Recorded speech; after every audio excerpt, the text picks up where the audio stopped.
Good morning, class 5th. So this video is for your revision for the term 1 examination. Okay, student. So as you know that there are 4 chapters in your syllabus. Is it clear to all you? From chapter number 1 to chapter number 4, यानी chapter number 1 से लेकर तो chapter number 4 तक आपके जो हैं total 4 chapters हैं जो आपके सिलेबस में है टर्म 1 के लिए.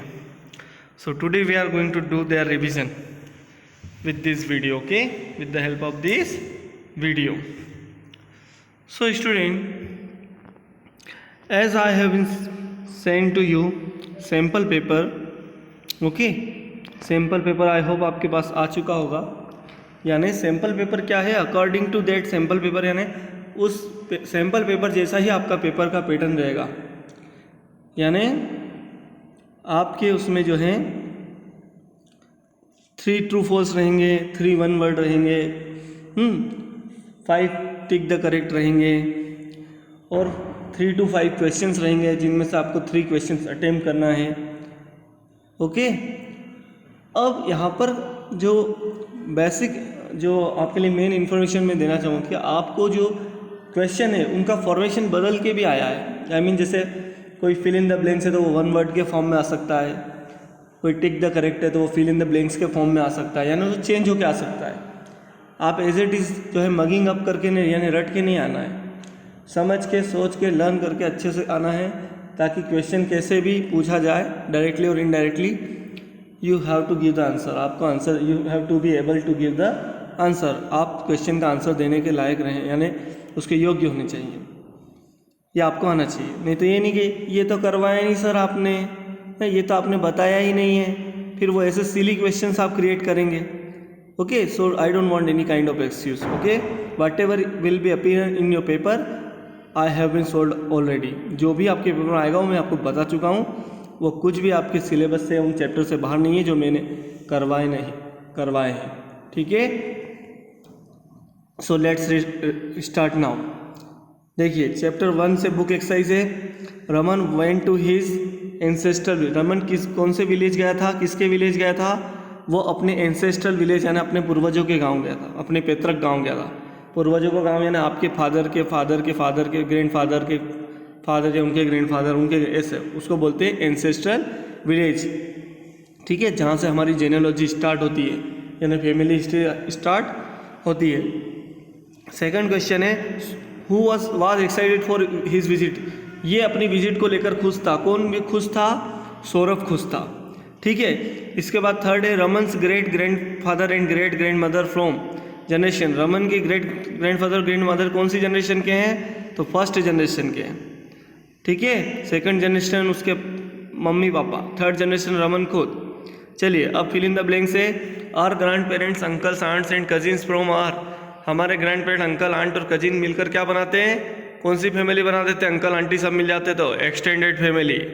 ठीक है, family are passed on from generation to generation. वो फैमिली जो जनरेशन टू जनरेशन जो है हमें मतलब फैमिली हमें क्या ट्रांसफ़र करती है, क्या पास करती है?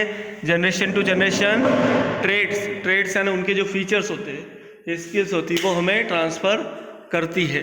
फिर एनवायरनमेंट एंड हेरिडिटी अफेक्ट और डेवलपमेंट.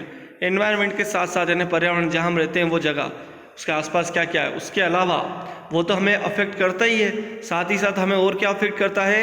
हेरिडिटी यानी जो हमारे पेरेंट्स से जो फीचर, जो हमारे जीन्स होते हैं या जो भी हमारे जो बायोलॉजिकल फीचर्स जो हमारे पेरेंट्स हमें मिलते हैं वो भी हमें अफेक्ट करते हैं. नाउ राइट ट्रू और false. Family interactions play a big role in developing our way of thinking, how we feel and act. क्या हमारे फैमिली से जो इंटरेक्शन होता है, हमारे फैमिली में हमारा जो कम्युनिकेशन है या एक तरीके से बोल सकते हैं इंटरेक्शन होता है हमारी फैमिली के मेंबर के साथ, इसका एक बड़ा रोल होता है हमारे वे ऑफ थिंकिंग यानी सोचने के तरीके को डिसाइड करने में. हाउ वी फील, हम कैसा महसूस करते हैं या कैसे रिएक्ट करते एक्ट करते लोगों के सामने. ट्रू है ये, हम अपनी फैमिली में जैसा देखते हैं वैसा सीखते हैं, वो वाली बात यहाँ पर बोल रहे हैं. फिर all family members have special skills. सारे फैमिली मेम्बर्स के स्पेशल स्किल्स होते हैं? नो, ऐसा कंपलसरी नहीं है. ठीक है, Raman's maternal aunt was an artist. Raman की जो मेटरनल आंट यानी मामी जो थी वो आर्टिस्ट थी, कलाकार थी. ट्रू है ये. Okay, now answer the question. What do we call the family members who stay with us and interact regularly? हम उन लोगों को क्या कहते हैं जो हमारे साथ रहते हैं और जिनके साथ हम रेगुलरली इंटरेक्ट करते हैं, रोज़ उनके संपर्क में आते हैं, कॉन्टेक्ट में आते हैं, ठीक है। तो they are called our immediate family, वो हमारी इमीडिएट फैमिली होती है, ठीक है। फिर फैमिली रिलेशनशिप्स क्या होते हैं? वो रिलेशनशिप्स जो हमारे बर्थ के साथ ही हमारे फैमिली मेम्बर से जुड़ जाते हैं, या मैरिज होने से हमारे जो रिलेशन बनते हैं, या एडॉप्शन की वजह से, है ना, गोद लेने की प्रक्रिया से हमारे जो रिलेशन होते हैं हमारे फैमिली मेम्बर्स के साथ, ठीक है, वो जो है फैमिली रिलेशनशिप है, ठीक है। आया समझ में आपको? यानी आपकी मैरिज अलायंस भी आपके फैमिली रिलेशनशिप्स हैं। फिर नेक्स्ट जो है इसमें आगे देखिए आप कि on what factors do our likes and dislikes of a person depend?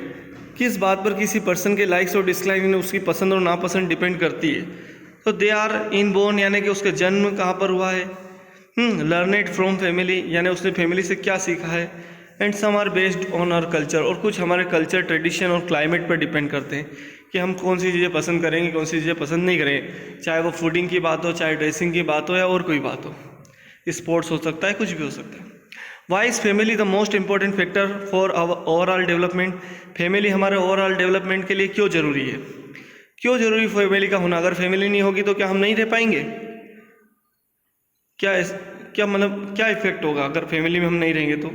अब फैमिली डिटरमाइंड आर बिहेवियर, क्योंकि फैमिली वो प्लेस है जो हमारा बिहेवियर डिटरमाइन करती है। वे ऑफ थिंकिंग, हमारे सोचने का नज़रिया डिसाइड करती है।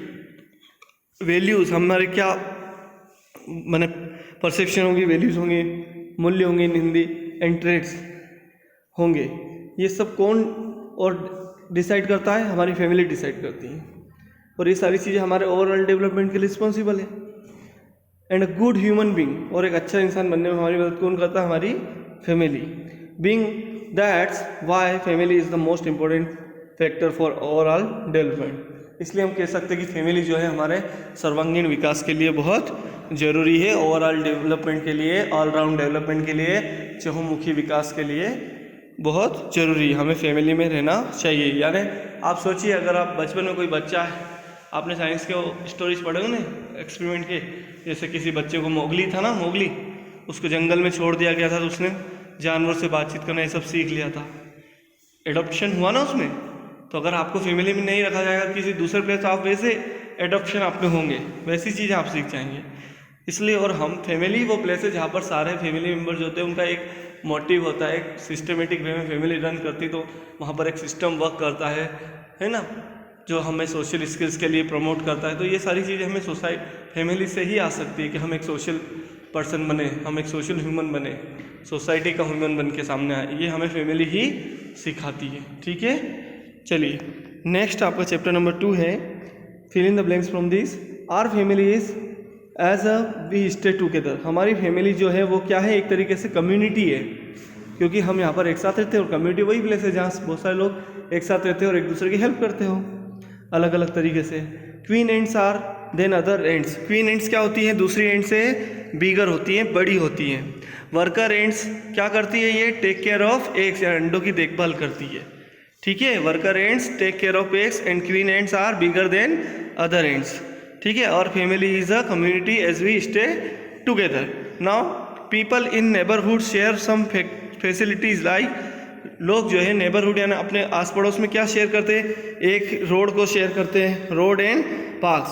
और भी बहुत सारे एग्जांपल आप बोल सकते हैं, स्कूल्स होते हैं, हॉस्पिटल्स होते हैं, उनको शेयर करते हैं ना। एक जने का ही रहता है क्या पूरा पूरा? ऐसा तो होता ही नहीं। चलिए, एंड वास्प आर सोशल। कुछ इंसेक्ट जो होते हैं वो सोशल इंसेक्ट होते हैं, ठीक है। सोशल इंसेक्ट कैसे होते हैं? जो किसी ग्रुप में रहते हैं, कॉलोनी में रहते हैं, ठीक है। तो एंड्स हुई, बीज हुई, वास्प हुई ना, वास्प, बीज और एंड्स ये सोशल इंसेक्ट्स हैं। Fill in the blanks number 4। Ants build, ants जो है ह्यूज यानी बड़ा सारा क्या बनाती है? एंट हिल्स बनाती है, एंट हिल्स, ठीक है। That can accommodate the thousands of ants, यानी हजारों चींटियाँ वहाँ पर रह सकती है उस एंट हिल्स में जो एंड्स बनाती है। अब फोरेजर एंट क्या करती है? तो forager ant bring food for the other ants. Forager ant दूसरी चींटियों के लिए खाना लाती है, भोजन लाती है, ठीक है। Now question answer, right in brief about the early of human beings. Early life कैसी थी ह्यूमन बींग की? कैसा था वो? ही lived in a nomadic life, वो एक घुमक्कड़ जीवन जीता था, वो एक नोमेडिक लाइफ जीता था, यानी वो परमानेंटली किसी प्लेस पर नहीं रहता था, उसकी लाइफ सेटल्ड नहीं थी, है ना। इस एंड हंटेड एनिमल्स, और शिकार करता था जानवरों का, इधर से उधर जानवरों के पीछे भागता था या उनकी सर्च में भागता था। लेटर ऑन, बाद में क्या हुआ, ही लर्नेड फार्मिंग, उसने खेती करना सीख लिया। And started a settled life, और एक स्थायी जीवन जीना सीख लिया, एक परमानेंट प्लेस पर रहना उसने सीख लिया। Next question, what is a community, एक कम्युनिटी क्या होती है, how can we contribute to the community, community क्या होती है और हम उसमें कैसे योगदान दे सकते हैं। तो एक ग्रुप ऑफ वर्किंग पीपल, यानी काम करने वाले लोगों का जो ग्रुप होता है उसे हम कम्युनिटी कहते हैं, जो एक साथ रहते हैं, यानी living together in the same area, यानी एक ही जगह पर, ठीक है, उसको हम क्या बोलते हैं, कम्युनिटी बोलते हैं, ठीक है। अब कम्युनिटी का क्या में हम कैसे कंट्रीब्यूट करें, ठीक है, we can contribute to it by keeping it clean, safe, healthy and by helping to each other, ठीक है। हम एक दूसरे की हेल्प करके हमारी जो कम्युनिटी उसको क्लीन रख के, सेफ रख के, हेल्थी रख के जो है हमारी कम्युनिटी की हेल्प कर सकते हैं। Now next question, is neighbourhood a community, क्या आपका आसपास या आपका आस पड़ोस जो है वो कम्युनिटी है, समुदाय है। एंड इफ देन हाउ, तो फिर कैसे। Now let's read, yes our neighbourhood is a community, हाँ हमारा समुदाय जो है, हमारे जो नेबरहुड है, आस पड़ोस है, वो हमारा नेबर जो है कम्युनिटी है, यानी समुदाय है। Why, because it shares common facilities and help each other, क्योंकि यहाँ पर कॉमन फैसिलिटीज़ को शेयर किया जाता है एक दूसरे के लिए, और एक दूसरे की मदद की जाती है ऐसे कॉमन फैसिलिटीज़ को शेयर करके, इसलिए हम बोल सकते हैं that's why we can say our neighbourhood is a community. Okay student, now next question, what are social insects, explain the social organisation of any one insect, social insect क्या होते हैं और किसी एक सोशल ऑर्गेनाइजेशन को बताना है किसी एक इंसेक्ट के, ठीक है। तो देखिए, insect live in colony are called social insect, कि जो इंसेक्ट्स जो है कॉलोनी में रहते हैं वो सोशल इंसेक्ट होते हैं, ठीक है। और ants live in a colony, they are of 3 kinds, जो एंट्स होती हैं वो 3 तरह की होती है जो कि किसी कॉलोनी में रहती हैं। एक एंट कॉलोनी में, एंट हिल में 3 तरह की चींटियाँ होती है, उसमें एक होती है क्वीन एंट जो अंडे देती है, ले एग्स, है ना, और मेल एंट्स होते हैं जो क्या करते हैं, हेल्प करते हैं इन रिप्रोडक्शन, यानी बच्चों और चींटियों को जन्म देने में, है ना। एंड वर्कर एंट्स का क्या काम होता है, ये प्रोटेक्ट करती है, प्रोटेक्ट द एंट हिल, यानी चींटियों की जो कॉलोनी होती है उसको प्रोटेक्ट करती है। Yes ma'am, hello. Now students, chapter number 3, okay. इस चैप्टर में फिल इन द ब्लैंक्स आपको दे रखे हैं, ठीक है, ये पहले आपको फिल करने हैं, फिर कुछ ट्रू फॉल्स दिए हैं, फिर जो है क्वेश्चन आंसर दिए हैं। अब स्टूडेंट आप बुक खोलेंगे और बुक में चैप्टर नंबर 3 जो है वो उसके क्वेश्चन आंसर या बुक एक्सरसाइज जहाँ दिए वहाँ पर आप पहुँचेंगे, जो कि आपको दी गई है पेज नंबर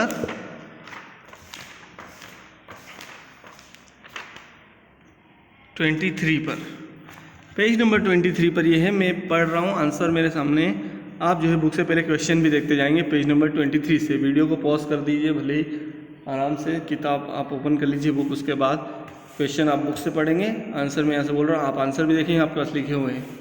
देखिए, the leaf is known as the, leaf क्या कहलाती है, किचन कहलाती है, किसका, ऑफ द प्लांट, ठीक है, पत्तियों को, प्लांट का यानी पौधों का, किचन यानी रसोई घर कहते हैं। Second, Omniverse feed in, Omniverse किस पर फीड करते हैं, प्लांट पर करते हैं, किस पर फीड करते हैं, ओमनीवर्स प्लांट पर फीड करते हैं, प्लांट को खाते हैं। फिर ग्रीन प्लांट्स को और क्या कहते हैं, और क्या कहते हैं, ग्रीन प्लांट्स को क्या कहते हैं, ग्रीन प्लांट्स को और प्रोड्यूसर कहते हैं, क्योंकि वो जो ये क्या बनाते हैं, फूड बनाते हैं, सबसे पहले प्राइमरी फूड मेकर है, सबसे पहले फूड बनाने वाले, इसलिए उनको प्रोड्यूसर कहते हैं, क्या कहते हैं, producer. Green plants are called producer. इसके बाद the energy from is use to convert water and carbon, water और कार्बन डाइऑक्साइड को कन्वर्ट करने के लिए किसका यूज़ किया जाता है, the energy from sun, the energy from sun, यानी सूरज से जो ऊर्जा आती है, रोशनी आती है, लाइट आती है, उसको यूज़ किया जाता है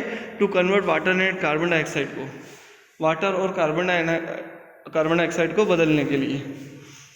फिर नेक्स्ट है green pigment in plant is chlorophyll, true और फॉल्स। ट्रू है, ये जो हरा पिगमेंट होता है, तत्व होता है जो पौधों को हरा कलर देता है, उनकी पत्तियों को, वो जो है क्लोरोफिल होता है, ये ट्रू है स्टेटमेंट।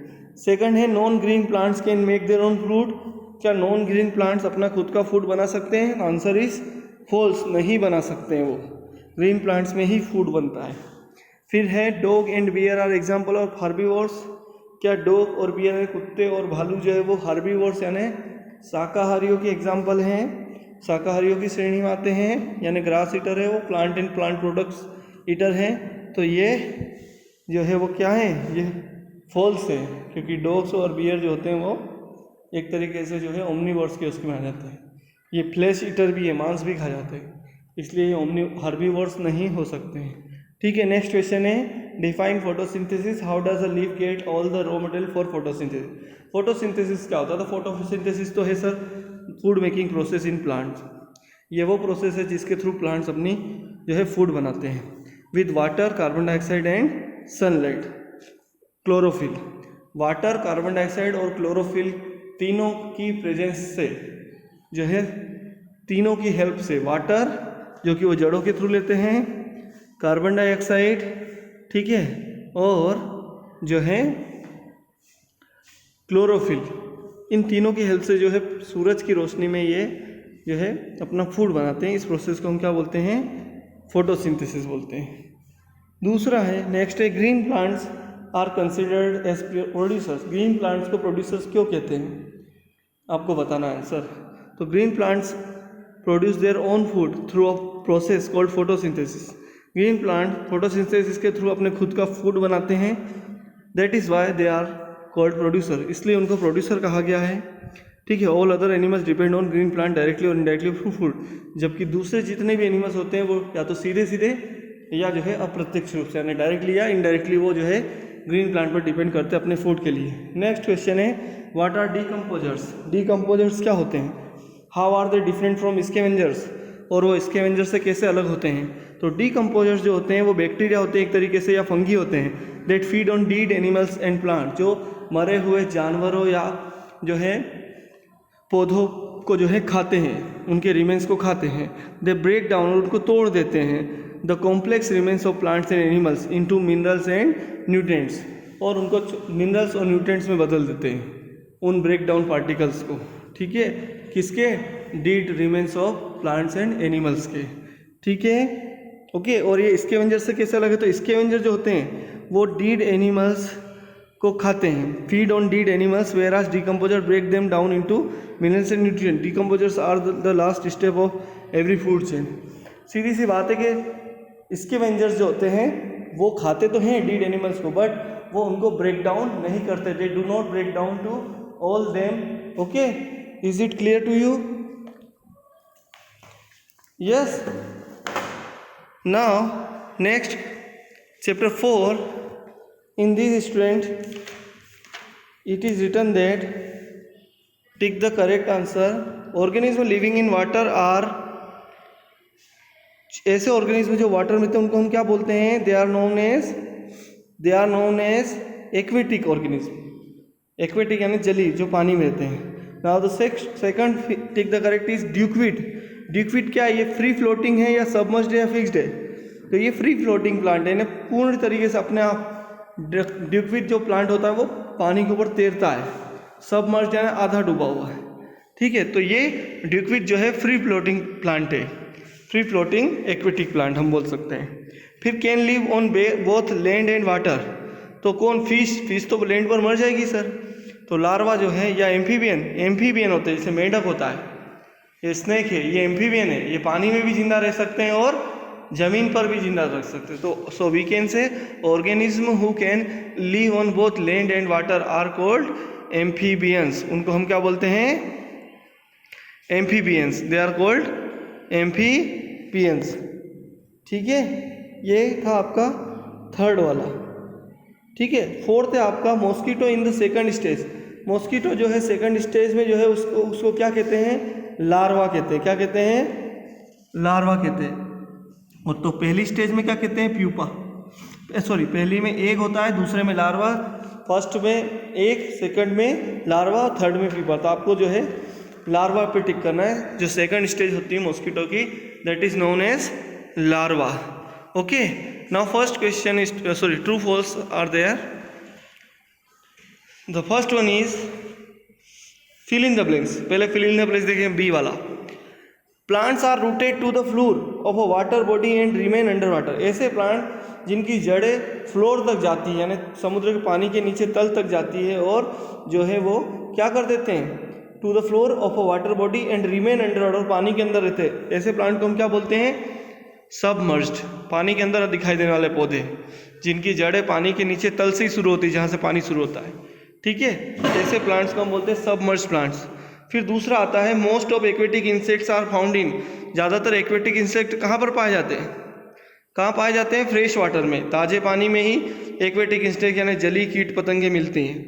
फिर थर्ड है मॉस्किटो लार्वा ईट ऑर्गेनिज्म लाइक। मॉस्किटो लार्वा जो होता है किस तरह के ऑर्गेनिज्म को खा जाता है, एल्गी, एल्जे एंड बैक्टीरिया, इन दोनों को खा जाता है। फिर in the rainy season, rainy season में क्या होता है, द नंबर ऑफ मॉस्किटोज, इनके मच्छरों का नंबर कौन से सीजन में बढ़ता है, उनका ब्रीडिंग कब होता है मच्छरों का, जो है रेनी सीजन में। फिर एक है true false, right true false एक। ठीक है, तो पहला है आपका aquatic animals have a streamline body. Aquatic जो एनिमल होते हैं इनकी स्ट्रीमलाइन बॉडी होती है, तो आंसर होगा आपका ट्रू। स्ट्रीमलाइन यानी जैसे शीप बोर्ड इनके शेप होते हैं ना, इस तरह से। फिर नेक्स्ट क्वेश्चन है, स्टेटमेंट है whales and dolphins are aquatic reptile. Whales और डॉल्फिन जो होते हैं वो एक्वेटिक रेप्टाइल है, मतलब पानी के अंदर चलने वाले जो है वो ऐसे रेप्टाइल है, तो ये फॉल्स है। वेल्स एंड डॉल्फिन जो है वो रेप्टाइल नहीं है तो सही एक्वेटिक ऑर्गेनिज्म, लेकिन रेप्टाइल नहीं है। रेप्टाइल में सांप और ये आते हैं। फिर थर्ड है ड्यूक, डक यानी बतख, स्वान, हंस and egret are example of aquatic bird. ये एक्वेटिक बर्ड के एग्जाम्पल है, तो ट्रू है ये। ठीक है, फिर फोर्थ है aedes mosquito is the carrier of malaria germs. False है, एडिस मॉस्किटो से मलेरिया नहीं होता है, इससे डेंगू होता है, तो ये स्टेटमेंट हो गया फॉल्स। फिफ्थ है a person suffering from malaria has fever every alternate day. वो पर्सन जिसको मलेरिया होता है उसको हर दिन जो है माने a person suffering from malaria has fever, उसको हर दूसरे दिन बुखार आता है, ट्रू है ये। ठीक है, एक दिन से एक दिन बुखार आ जाएगा, अल्टरनेट डे पे उसको फीवर आता रहता है जिसको मलेरिया होता है, जिस पर्सन को। ठीक है, तो ये स्टेटमेंट ट्रू है या फॉल्स है, so we will say this statement is true. Now question answers from this chapter. Okay, so the first question is what do you understand by adaptation, explain with example. Adaptation से आप क्या समझते हैं, example के साथ बताना है। तो आंसर है adaptation is the process of developing special features which help the organism to live in different habitat. Adaptation एक ऐसी प्रोसेस है जिसके थ्रू कुछ खास तरह के जो ऑर्गेनिज्म जो होते हैं उनमें कुछ खास तरह के फीचर्स डेवलप होते हैं, या ऐसी चीज़ें डेवलप हो जाती है जिससे वो अपने आप को अलग अलग हैबिटेट्स यानी पानी के अंदर, ज़मीन पर, जंगल में, पेड़ों के ऊपर, जगह जगह अलग अलग जगहों पर वो रहना सीख जाते हैं। अब एग्जाम्पल बताने एडॉप्टेशन के, जैसे मेंढक जो होते हैं उनके वेब्ड फीट होते हैं, इसकी वजह से पानी में तैर पाते हैं, तो ये उनका फीचर है, इनके बॉडी में ऐसा फीचर डेवलप हुआ है जिसकी वजह से उन्होंने पानी के अकॉर्डिंग अपने आप को एडॉप्ट कर लिया है एक्वेटिक एनिमल की तरह। Now second, leaves of lotus and water lily. Water lily और लोटस जो है ये ऐसे पौधे हैं जिनके पत्तियों में जो है स्टोमेटा होता है ऑन द अपर साइड, यानी ऊपर की तरफ होता है। It helps to exchange gas from the atmosphere. इससे वो एटमॉस्फेयर से गैसेस को एक्सचेंज कर लेते हैं पानी में रहते हुए भी। ओके, ऐसे एलिगेटर्स यानी घड़ियाल एंड क्रोकोडाइल यानी मगरमच्छ हैव एन एक्स्ट्रा आईलिड। उनकी आंखों के ऊपर दो दो कवर होते हैं, एक्स्ट्रा आईलिड होते हैं, which keeps their eyes covered, जो उनकी आंखों को हमेशा कवर ढक के रखते हैं विद अंडर वाटर, पानी के अंदर भी, और वो देख पाते हैं, खुली आंख से देखते रहते हैं। फिर नेक्स्ट क्वेश्चन है, okay student, is that what adaptation do aquatic reptiles have to develop to live in water. जो एक्वेटिक रेप्टाइल होते हैं उनमें, उनकी बॉडी में ऐसे कौन कौन से एडॉप्टेशन डेवलप हो जाते हैं जिसकी वजह से पानी में रह पाते हैं। तो आप देखिए, reptiles have flippers to swim. जो रेप्टाइल्स होते हैं उनके पास फ्लिपर्स होते हैं तैरने के लिए।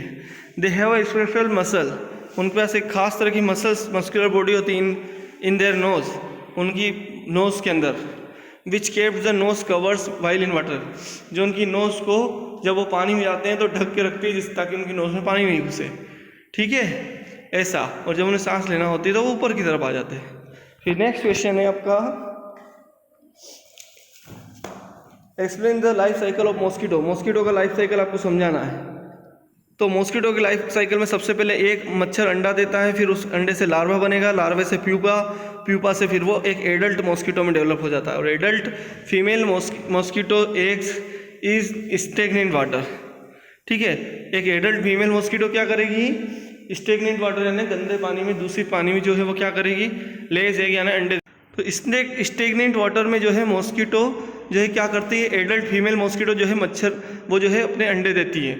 ये अंडे जो है बाद में ग्रो होते हैं तो लार्वा में बदल जाते हैं, और लार्वा के बाद ये प्यूपा बन जाते हैं यानी अंडर डेवलप्ड मॉस्किटो में बदल जाते हैं इन वाटर, अपने साफ पानी में। फिर the adult mosquito is a flying insect, और जो एडल्ट मॉस्किटो होता है वो मच्छर होता है जो उड़ सकता है, फ्लाइंग इंसेक्ट बन जाता है। अब सिम्टम्स ऑफ मलेरिया क्या होते हैं, नेक्स्ट क्वेश्चन है आपका। तो उसमें फीवर, बुखार आता है एंड चिल्स, ठंड लगती है, नोजिया एंड वॉमिटिंग होती है, उल्टी आती है, वीकनेस होती है एंड बॉडी एक पूरा बदन दर्द करता है, शरीर में दर्द होता है। फीवर एवरी अल्टरनेट डे, हर दूसरे दिन जो है एक दिन छोड़ के आपको फीवर आता है। स्वेलिंग यानी सूजन हो जाता है, ठीक है। Okay students, is it clear? तो अब आपको ये अच्छे से रिवीजन करके आने हैं, सारे question answer fill in the blanks में सबको अच्छे ऑनेस्टी के साथ आपको आंसर क्वेश्चन आंसर लिखना है। ऐसा नहीं है कि चीट करके लिख दे घर पे हैं तो, ठीक है। फिर बाद में पूछूंगा मैं क्लासरूम में जब आओगे तो। At a time I will ask, so do not try to cheat, do give your paper honestly, अच्छे से पेपर करना है, ठीक है। Thank you, best of luck.